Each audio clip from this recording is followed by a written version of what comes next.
नमस्कार दोस्तों, आपका स्वागत करता हूं इस YouTube channel SK coaching centre पर।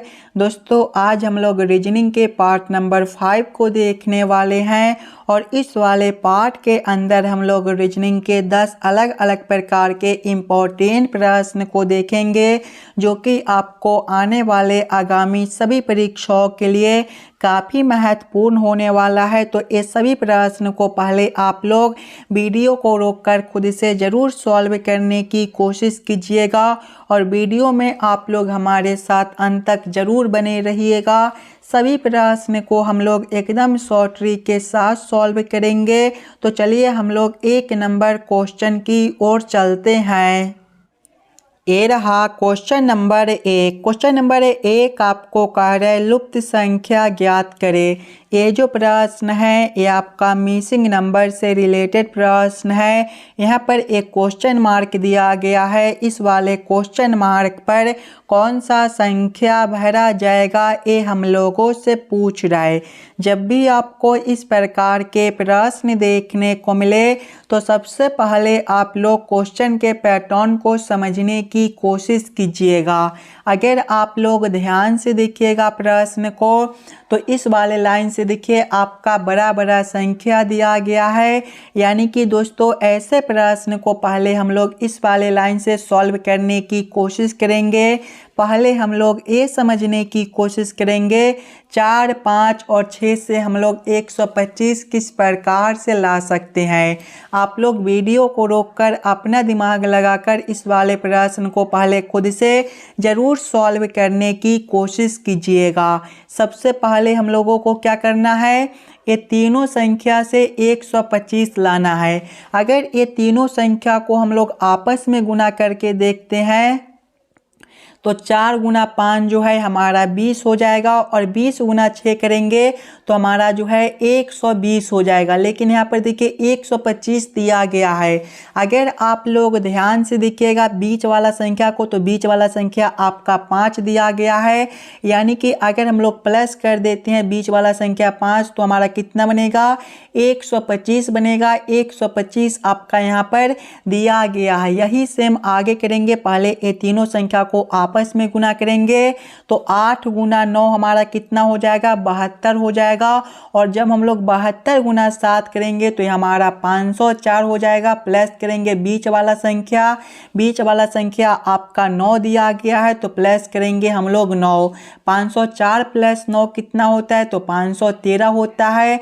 आपका 513 यहाँ पर दिया गया है। यानी कि इस वाले प्रश्न को हम लोग इसी प्रकार से सॉल्व कर सकते हैं। तो यही सेम अब हम लोग आगे करेंगे। आगे देखिएगा तो पहला संख्या 11 है, दूसरा संख्या क्वेश्चन मार्क है, तीसरा संख्या 6 है और यहाँ पर 536 दिया गया है। इसमें हम लोग क्या करेंगे कि सबसे पहले हम लोग पहला संख्या गुना करेंगे तीसरा संख्या। यानी कि जब हम लोग 11 गुना 6 करेंगे तो हमारा कितना हो जाएगा, 66 हो जाएगा। अब हम लोग 66 में कौन से संख्या से गुना करें और उतना ही जोड़े ताकि हमारा 536 बन जाए। आप लोग अपना दिमाग लगाइएगा। अगर दोस्तों हम लोग 66 गुना 8 करते हैं तो हमारा कितना हो जाएगा, 66 गुना 8 करने पर जो है आपका 528 बनता है। प्लस कर देंगे अगर हम लोग 8 तो 528 प्लस 8 करने पर जो है हमारा 536 बनेगा। 536 आपका यहाँ पर दिया गया है। यानी कि बीच वाला संख्या जो है आपका 8 बनेगा। इस वाले क्वेश्चन मार्क पर जो है आपका 8 भरा जाएगा। 8 ऑप्शन नंबर डी में दिया गया है जो कि हमारा सही उत्तर बनता है। चलिए अगले प्रश्न की ओर हम लोग चलेंगे, क्वेश्चन नंबर 2 की ओर। ये रहा क्वेश्चन नंबर 2। क्वेश्चन नंबर 2 आपको कह रहा है एक विशिष्ट कोड भाषा में मनी को ZDONN लिखा जाता है। इस कोड भाषा में रेटेड को किस प्रकार लिखा जाएगा ये हम लोगों से पूछ रहा है। ये जो प्रश्न है ये आपका कोडिंग डिकोडिंग से रिलेटेड प्रश्न है। और ऐसे प्रश्न जब भी आपको एग्जाम में देखने को मिलेंगे तो सबसे पहले आप लोग ये समझने की कोशिश कीजिएगा। मनी से आपका ये कोड किस प्रकार से लिखा हुआ है उसी प्रकार से आप लोग सोचिएगा रिलेटेड से आपका क्या कोड बनेगा। अगर आप लोग ध्यान से देखिएगा मनी को, तो मनी जो है ये आपका MONEY से मिलकर बनता है और इसका कोड क्या दिया गया है, तो इसका कोड जो है आपका ZDONN दिया गया है। अगर आप लोग थोड़ा सा अपना दिमाग लगाइएगा तो यहाँ पर देखिए Y से आपका Z है, यहाँ पर जो है आपका +1 कर दिया गया है। आगे देखिए E से आपका D है, -1 है। आगे देखिएगा तो N से आपका O है, यहाँ पर +1 है। आगे देखिए O से आपका क्या है, N है, -1 है। आगे देखिएगा तो M से आपका N है, यहाँ पर +1 है। यही सेम हम लोग आगे करेंगे। आगे क्या दिया गया है, तो आगे जो है आपका RATED दिया गया है। यही सेम हम लोग आगे करेंगे। पहले वाले लास्ट वाले अक्षर में क्या करेंगे, +1 करेंगे और उसको पहले लिखेंगे। यानी कि जब हम लोग D+1 करेंगे तो आपका क्या बनेगा, E बनेगा और E को पहले लिखेंगे। उसके बाद फिर -1 करेंगे। E-1 करने पर जो है आपका क्या बनेगा, D बनेगा। उसके बाद देखिए T है, इसमें हमें क्या करना है, तो +1 करना है। T+1 जो है आपका U हो जाएगा। फिर -1 करेंगे तो A-1 जो है आपका Z हो जाएगा। उसके बाद हम लोग क्या करेंगे, फिर से जो है +1 करेंगे। R+1 करने पर जो है आपका S बनेगा। कौन सा ऑप्शन में आपका EDUZS दिया गया है, तो ध्यान से देखिएगा EDUZS ऑप्शन नंबर C में दिया गया है, जो कि हमारा सही उत्तर बनता है। चलिए अगले प्रश्न की ओर हम लोग चलेंगे, क्वेश्चन नंबर 3 की ओर। ये रहा क्वेश्चन नंबर 3। क्वेश्चन नंबर 3 आपको कार्य A B का पिता है, B C की पुत्री है, D B का भाई है, N C की बहन है, B N से किस प्रकार संबंधित है, ये हम लोगों से पूछ रहा है। ये जो प्रश्न है ब्लड रिलेशन से रिलेटेड प्रश्न है। तो सबसे पहले आप लोग प्रश्न को ध्यान से पढ़िएगा और समझने की कोशिश कीजिएगा। देखिए प्रश्न पहले आपको कह रहा है A B का पिता है। A कौन है, तो B का पिता है। दोस्तों पिता जो होता है एक पीढ़ी ऊपर का होता है, यानी कि B से ऊपर हम लोग किसको रखेंगे, तो A को रखेंगे। क्या रिश्ता है, पिता का है, तो आप लोग यहाँ पर पिता भी लिख लीजिएगा ताकि प्रश्न को सॉल्व करने और समझने में आपको कोई दिक्कत ना हो। आगे प्रश्न को पढ़िएगा। आगे प्रश्न आपको कह रहा है B C की पुत्री है। B कौन है, तो C की पुत्री है। पुत्री भी एक पीढ़ी नीचे का होती है। B कौन है, तो C की पुत्री है, यानी कि C से नीचे हम लोग किसको रखेंगे, तो B को रखेंगे। यहाँ पर आपका C हो जाएगा। क्या रिश्ता है, पुत्री का है, तो आप लोग यहाँ पर पुत्री भी लिख लीजिएगा। आगे प्रश्न को पढ़िएगा। आगे प्रश्न आपको कह रहा है D B का भाई है। D कौन है, तो B का भाई है। भाई जो होता है एक ही पीढ़ी का होता है, यानी कि B के सामने किसको रख देंगे, तो D को रख देंगे। क्या रिश्ता है, भाई का है, तो आप लोग यहाँ पर भाई भी लिख लीजिएगा। आगे प्रश्न को पढ़िएगा। आगे प्रश्न आपको कह रहा है N C की बहन है। N कौन है, तो C की बहन है। बहन भी एक ही पीढ़ी का होती है, यानी कि C के सामने किसको रखेंगे, तो N को रखेंगे। क्या रिश्ता है, बहन का है, तो आप लोग यहाँ पर बहन भी लिख लीजिएगा। आगे प्रश्न को पढ़िएगा। आगे प्रश्न आप लोगों से पूछ रहा है B N से किस प्रकार संबंधित है। देखिए ये दोनों का रिश्ता हम लोगों से पूछ रहा है। अगर आप लोग ध्यान से देखिएगा तो N जो है C का बहन है और C का पुत्री कौन है, B है। आपके बहन का जो पुत्री है वो आपका कौन लगेगी, तो भतीजी लगेगी। भतीजी आपका ऑप्शन नंबर B में दिया गया है, जो कि हमारा सही उत्तर बनता है। चलिए अगले प्रश्न की ओर हम लोग चलेंगे, क्वेश्चन नंबर 4 की ओर। ये रहा क्वेश्चन नंबर 4। क्वेश्चन नंबर 4 आपको कार्य है किसी निश्चित कोड भाषा में भाग जोड़ को प्रदर्शित करता है, घटाव गुणा को प्रदर्शित करता है, जोड़ भाग को प्रदर्शित करता है और गुणा घटाव को प्रदर्शित करता है। निम्नलिखित प्रश्न का उत्तर ज्ञात करें। दोस्तों यहाँ पर एक समीकरण दिया गया है और यहाँ पर एक क्वेश्चन मार्क है। इस वाले क्वेश्चन मार्क पर कौन सा संख्या भरा जाएगा ये हम लोगों से पूछ रहा है। सबसे पहले आप लोग इस वाले प्रश्न को ध्यान से पढ़िएगा और समझने की कोशिश कीजिएगा प्रश्न आपको क्या कह रहा है। देखिए प्रश्न आपको कह रहा है भाग जोड़ को प्रदर्शित करता है, यानी कि इस वाले समीकरण में जहाँ पर भाग दिया गया है वहाँ पर हम लोग जोड़ को रखेंगे। घटाव गुना को प्रदर्शित करता है, यानी कि घटाव के जगह पे गुना को रखेंगे। जोड़ जो है भाग को प्रदर्शित करते हैं, यानी कि जोड़ के जगह पे भाग को रखेंगे। और गुना जो है घटाव को प्रदर्शित करते हैं, यानी कि गुना के जगह पे घटाव को रखकर इस वाले समीकरण को हम लोग हल कर लेंगे। सबसे पहले देखिएगा तो आपका 24/14 दिया गया है। भाग किसको प्रदर्शित करता है दोस्तों? तो जोड़ को, यानी कि यहाँ पर भाग के जगह पे हम लोग जोड़ 14 करेंगे। उसके आगे देखिए घटाव है, घटाव गुना को प्रदर्शित करता है तो गुना 5 करेंगे। आगे देखिए आपका जोड़ है, जोड़ भाग को प्रदर्शित करता है तो भागा हम लोग क्या कर देंगे 10 कर देंगे। आगे देखिए गुना है, गुना घटाव को प्रदर्शित करता है तो घटाव हम लोग 14 करेंगे। जब इस वाले समीकरण को हम लोग हल करेंगे तो यहाँ पर देखिए आपका 24 है तो 24 हम लोग प्लस कर देंगे। 14 गुना करेंगे हम लोग 10 भागा 5/10 कितना हो जाएगा तो 1/2 हो जाएगा। घटाव करेंगे 14, जब हम लोग 2 से 14 को काटेंगे तो आपका 7 से कटेगा। आगे देखिएगा 24 जोड़ हो जाएगा आपका 7 और घटाव हो जाएगा 14। जब हम लोग 24 + 7 करेंगे तो हमारा 31 हो जाएगा और 31 घटाव 14 जो है हमारा 17 बनता है। 17 ऑप्शन नंबर डी में दिया गया है जो कि हमारा सही उत्तर हो जाएगा। इस वाले क्वेश्चन मार्क पर जो है आपका 17 भरा जाएगा। क्लियर है? चलिए अगले प्रश्न की ओर हम लोग चलेंगे, क्वेश्चन नंबर 5 की ओर। ये रहा क्वेश्चन नंबर 5। क्वेश्चन नंबर 5 जो है ये आपका वेन आरेख वेन डायग्राम से रिलेटेड प्रश्न है। देश, राज्य और जिला का किस प्रकार से वेन आरेख वेन डायग्राम बनेगा ये हम लोगों से पूछ रहे हैं। सबसे पहले आप लोग ये समझने की कोशिश कीजिएगा देश, राज्य और जिला में कौन शब्द किसके साथ संबंधित है, किसके अंदर हम लोग किसको रख सकते हैं। अगर आप लोग ध्यान से देखिएगा तो देश के अंदर आपके राज्य होते हैं और राज्य के अंदर जिला, यानी कि सबसे पहले हम लोग देश के लिए एक आरेख बना लेंगे और देश के अंदर राज्य होते हैं, यानी कि देश के अंदर राज्य को रखेंगे और राज्य के अंदर जिला, यानी कि राज्य के अंदर हम लोग जिला को रखेंगे। इस प्रकार का वेन आरेख Venn diagram option number c में दिया गया है जो कि हमारा सही उत्तर बनता है। चलिए अगले प्रश्न की ओर हम लोग चलेंगे, क्वेश्चन नंबर 6 की ओर। ये रहा क्वेश्चन नंबर 6। क्वेश्चन नंबर 6 आपको कह रहा है नीचे दिए गए श्रृंखला को पूरा करें।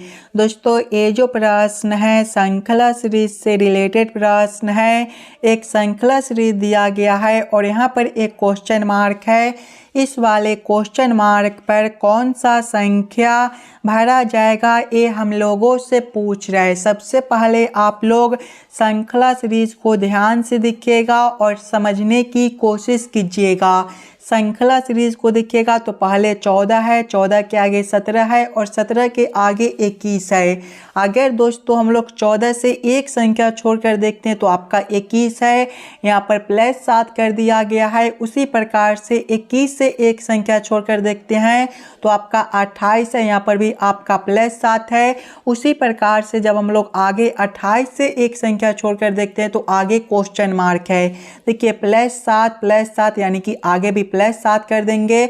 28 + 7 जो है आपका 35 बनता है। इस वाले क्वेश्चन मार्क पर आपका 35 भरा जाएगा। 35 ऑप्शन नंबर सी में दिया गया है जो कि हमारा सही उत्तर हो जाएगा। चलिए अगले प्रश्न की ओर हम लोग चलेंगे, क्वेश्चन नंबर 7 की ओर। ये रहा क्वेश्चन नंबर 7। क्वेश्चन नंबर 7 आपको कह रहा है नीचे दिए गए अक्षर श्रृंखला को पूरा करें। ये जो प्रश्न है ये आपका अक्षर श्रृंखला से रिलेटेड प्रश्न है।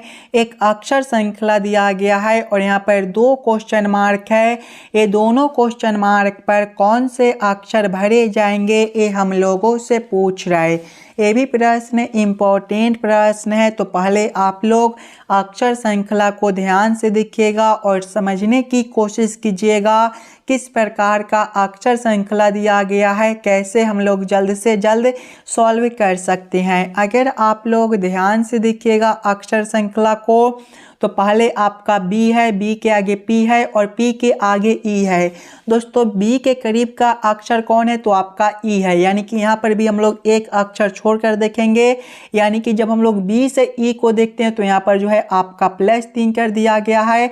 आगे भी यही सेम करेंगे, E से एक अक्षर छोड़कर देखते हो तो आपका H है, +3 है। आगे देखिएगा H से एक अक्षर छोड़कर आपका K है, यहाँ पर भी आपका +3 है। उसी प्रकार से जब हम लोग K से एक अक्षर छोड़कर देखते हैं तो आपका क्वेश्चन मार्क है। देखिए +3 +3 +3, यानी कि यहाँ पर भी हम लोग +3 करेंगे। K +3 जो है आपका N बनता है, यानी कि इस वाले क्वेश्चन मार्क पर आपका N भरा जाएगा। अब आप लोग P से एक अक्षर छोड़कर देखिए आपका M है, यहाँ पर -3 है। आगे देखिएगा M से एक अक्षर छोड़कर तो आपका J है, -3 है। J से एक अक्षर छोड़कर आपका D है, यहाँ पर भी -3 है। और G से एक अक्षर छोड़कर आगे क्वेश्चन मार्क है, देखिए -3 -3 -3, तो आगे भी हम लोग -3 करेंगे। G -3 जो है आपका D बनता है। कौन सा ऑप्शन में आपका N और D दिया गया है तो N और D ऑप्शन नंबर B में दिया गया है, जो कि हमारा सही उत्तर हो जाएगा। चलिए अगले प्रश्न की ओर हम लोग चलेंगे, क्वेश्चन नंबर 8 की ओर। ये रहा क्वेश्चन नंबर 8। क्वेश्चन नंबर 8 आपको कह रहे हैं नीचे दिए गए प्रश्न में संबंधित शब्द को चुनिए।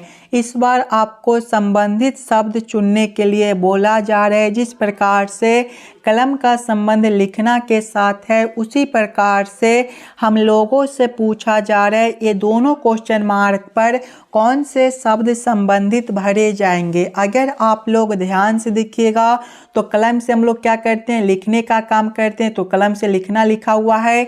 इसी प्रकार के संबंधित ऑप्शन को देखेंगे तो ऑप्शन नंबर डी में देखिएगा चाकू से हम लोग क्या काम करते हैं, काटने का, तो आगे काटना दिया गया है। यानी कि इस वाले क्वेश्चन मार्क पर आपका चाकू और इस वाले क्वेश्चन मार्क पर आपका काटना भरा जाएगा। क्वेश्चन नंबर 8 का आपका ऑप्शन नंबर डी जो है सही उत्तर हो जाएगा। चलिए अगले प्रश्न की ओर हम लोग चलेंगे, क्वेश्चन नंबर 9 की ओर। ये रहा क्वेश्चन नंबर 9। क्वेश्चन नंबर 9 आपको कह रहे दिए गए प्रश्न में संबंधित अक्षरों को चुनिए।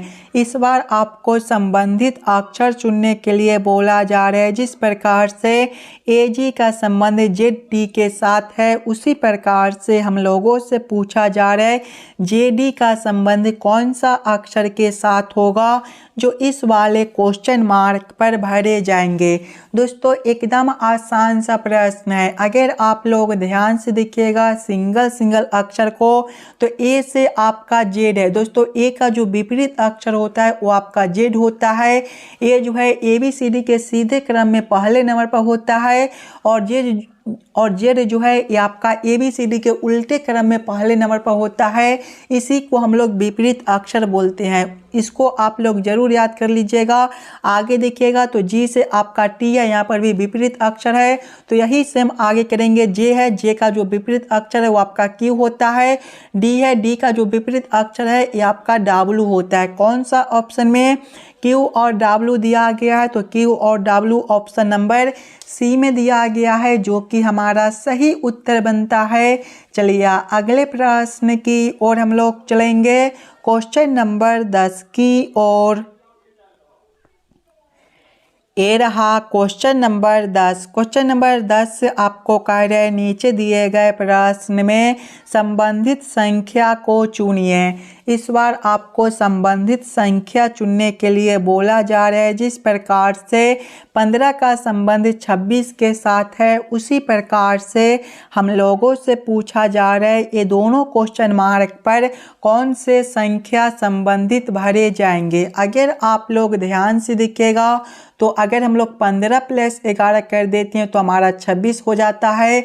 इसी प्रकार के संबंधित ऑप्शन बी दिया गया है। देखिए 34 + 11 करने पर जो है आपका 45 बनता है, यानी कि इस वाले क्वेश्चन मार्क पर जो है आपका 34 भरा जाएगा और इस वाले क्वेश्चन मार्क पर 45।